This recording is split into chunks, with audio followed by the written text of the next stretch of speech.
Load curtailment is when Eskom asks large energy users to reduce their power usage, and it is one of the major issues that affected ArcelorMittal's performance. In the first half of this year, the company was asked to cut production 41 times. The impact of that is very difficult because on the one hand, you disrupt your cost base. You stop-start, you will have higher fixed cost, you will have disruptions in your operations, and you can't achieve your KPIs or your yields or your operational efficiencies. And then secondly, you lose volumes. And you have to look at these two in context.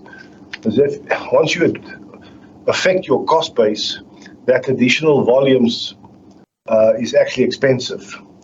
So if you have normal operations, you can actually export those. So that's the impact around load shedding.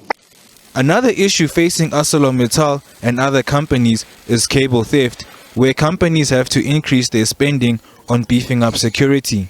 From a security perspective, I think we spent about 200 million rand a year on security. I mean, it used to be 50.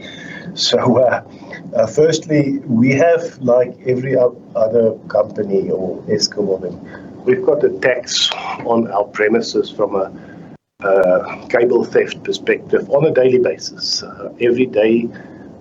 So the additional security for that. Then in addition to that, we spend quite a big amount on drones for Transnet rail, for our routes, to support them there for cable theft.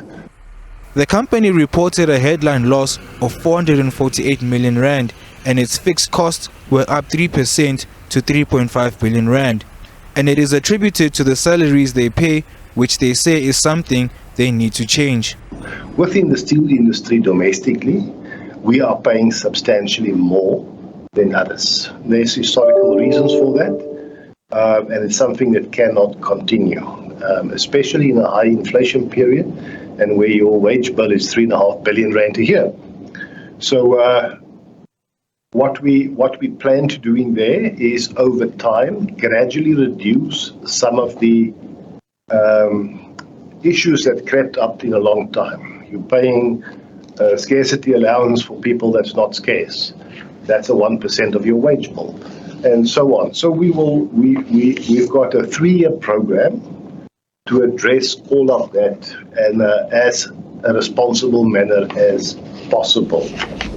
ArcelorMittal is in the process of finding a new CFO, as the previous one resigned after only 16 days in office. The board has placed Gavin Griffiths to act as CFO until a new candidate is chosen. Mpumelelo Maphalala, SABC News, Johannesburg.